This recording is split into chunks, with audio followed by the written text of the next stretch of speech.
waa maalin kale iyo shacab u heelan la kulanka labada murashax ee haysta aqlabiyadda Somaliland waa Siciid Maxamed Ismaaciil oo u sharaxan golaha wakiilada Somaliland astaantiisa aqoonsiga doorashaduna tahay Faynus iyo Yaasiin Cumar Cabdi Ilaaye Yaasiin Cumar Yaro isaguna u sharaxan golaha deegaanka caasimadda Hargeysa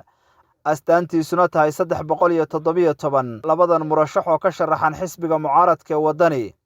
mar kale labadan murashax oo hogaaminaya wafdi ballaaran oo iskugu jira madax dhaqameed siyaasiyiin aqoonyahan dhakhaatiir iyo sidoo kale waxgarad kale ayaa boqolaal kun oo dadweyne ah oo sugaya sidoo kalena doonaya inay sii faraan duruufahooda nololeed ee kuwii ka horreeyay ka seexdeen waxay ku soo dhaweeyeen magaalooyinka Maxamed Axmed ee xarunta degmada Sabawanaag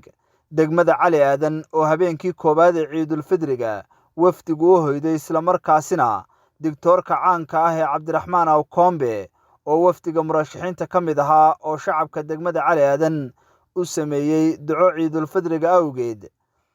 waxaana wafdiga salaadii Ciidul Fidriga ay la tukadeen shacabka degmada Cali Aadan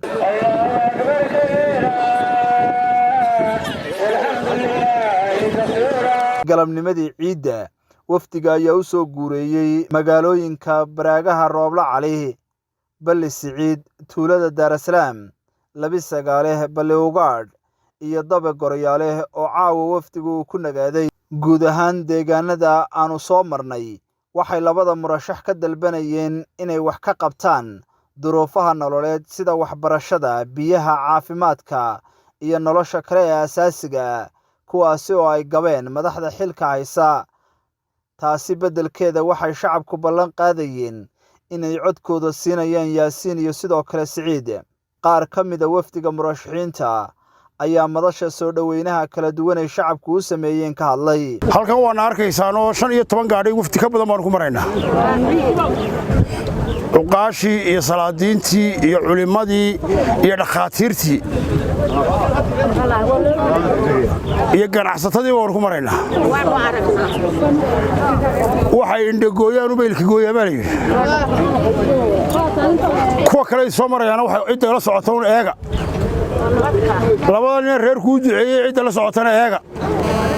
ciddii markaa idin deeqda waa garanaysaan raaca waxaan idin leeyahay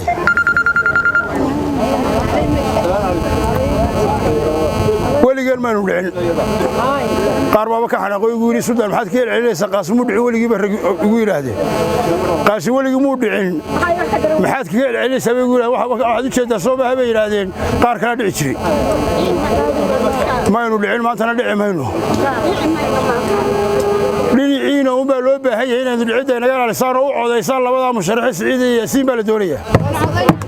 maalin ciidaanu maraynaa Cali Aadan baanu hoyanay Cali Aadan baanu la iidnay waan soo wada hadalnay waan soo afgarnay kuwii kale way joogeen barkadaha soo maray Roobla Caliga waan soo afgarnay idina waan safgarnay waxaan idin leenahay war codkiina hiil u ah midnimadeena waxa ku jira codkiina oo halka ku xoojisaan magaca reer kuna codkiina ku jira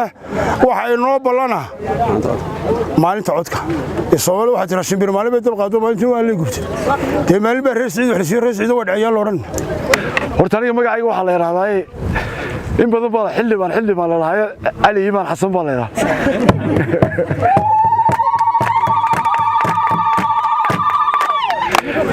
وعيد مبارك مالين aad u qiimo badan baan isku nimid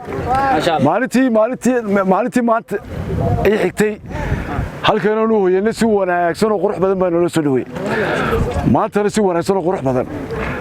ayaa halkan lagu soo dhaweeyay baan dafilaya intanoo isku soo baxday waa shay aad u qiimo badan weeye anigu waxaan idin qaasin dhalay Cali Aadan dhalay sida doonta badha dhan walba waa laga dhan walbana waa tolkay waan u tanaasulaya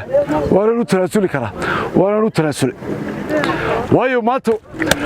siyaasadii markii aan aad iyo aad u qaada dhigan wax badan soo taabtay waxaan ogaaday haddaan reerku meel wada marin waa la jabaya waxna la noqon maayo waynu ku tartamana ceelka Hargeysa reesci laba nin ma soo saari karaan ma filaya inuu bay soo saari karayaan ninkaasina Qaasim maanta ninka dib taagay weeye sababta uu leeyna waa idin sheegaya shalay haddii aan dee wax kala aaminsanaa waxaan ogaad waxaan aaminsanaa wax ka weyn jiraanba 2005 baan dalka ku soo noqdo waxaan igu cali aadan inuu yahay kaarba weyn cali imaanus ka ilaali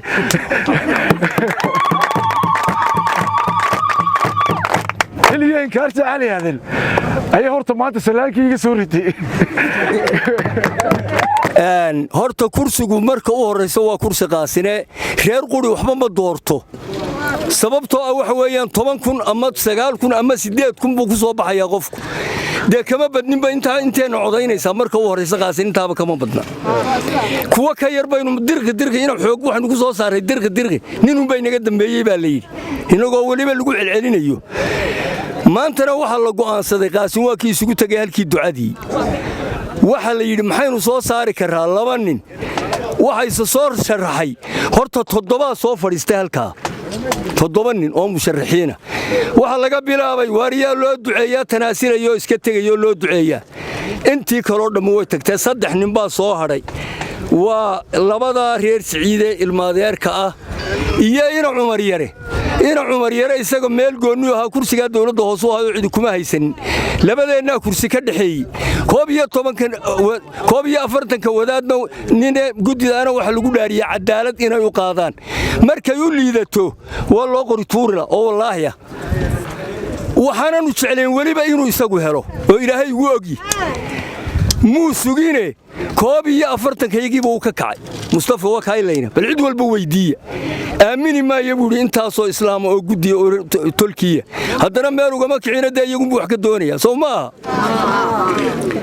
cidii meesha ku soo hadhay baa markaa qaasin isku raaco waa labada nin aanina cidiba markaa ku haysan ninna dee uga tego uga cararay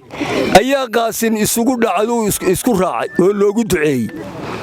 marka walaal marka laba nin baa naloo keenay labadii nin baan idin kala dooranoo de Siciid Maxamed Ismaaciil baan dooranay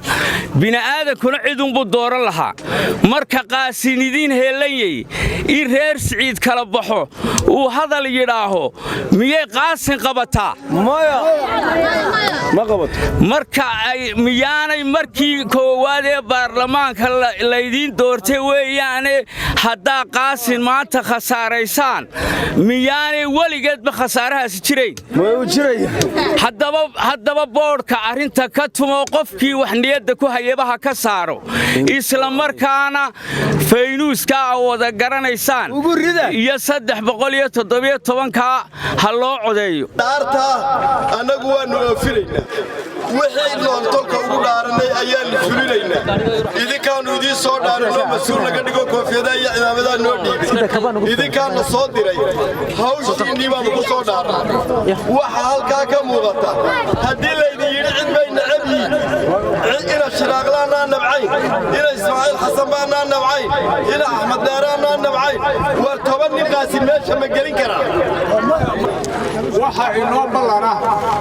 qaasin horta labada inaan ku wada socdaa waa bartaqo wax dhigtay waa halka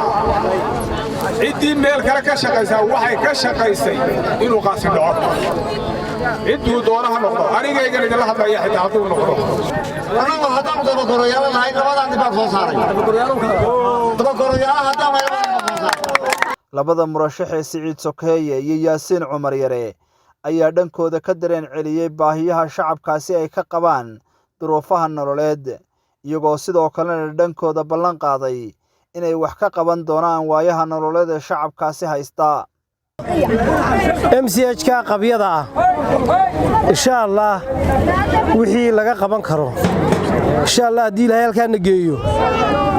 iyo hadaanu nageynba halka wixii aan ka qaban karno aan ka qaban doonaa insha Allah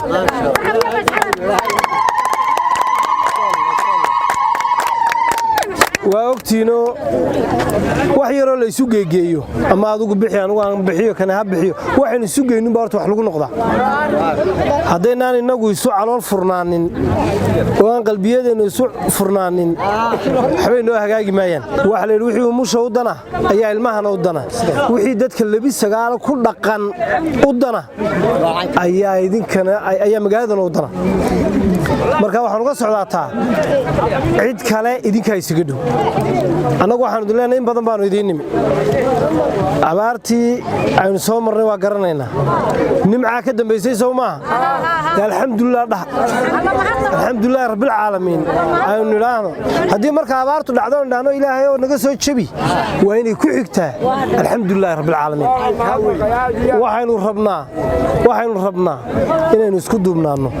codkeenna aynu eegna halku ku dhacayo waxaa jira dad la iska soo daba raray ayaa jira nin la soo dooray ood adigu iska soo dhex saartay iyo ka lagu dooray ma isku mid ba qaar laydiin dooray ba idinku soo socda oo aan kaa fogeyn oo inta aanu isu nahay ay isu tihiin waxaa laydinka rabaa fartiinna wax kala saaraysa halkaa khayrka u tuhmaysaan iyo halkaa markaa dhibaataysantiin iyo marka kaleba idinka waraysay codka ugu rida intaa waxaan ku darayaa Siciid Sokeeyaan oo sharaxan golaha baarlamaanka baarlamaanku waa meesha waddanka laga hago waddanka Soomaaliland la yiraahdo waa meesha laga hago hadduu helo rag oo haga oo meel u baahan nin caalima oo diinta yaqaana oo meel u baahan nin culumta kale adduunyadana wax ka yaqaana oo meel u baahan nin aan qaylin oo meel u baahan nin aan khamriga cabin oo meel u baahan nin aan laaluushka qaadan oo meel u baahan nin aan beenaala ahayn oo meel u baahan nin ilaahay ka yaabaya ninka cay waa meel u baahan qof soo jeeda waa meel u baahan qof dadkiisa dareemaya dhibaatadooda xanuunkooda kala daadsanaantooda faqorkooda gaajadooda oo meel u baahan in uu joogo halkaa mid u shaqeeya dadkiisa iyo dalkiisa iyo diintiisa u shaqeeya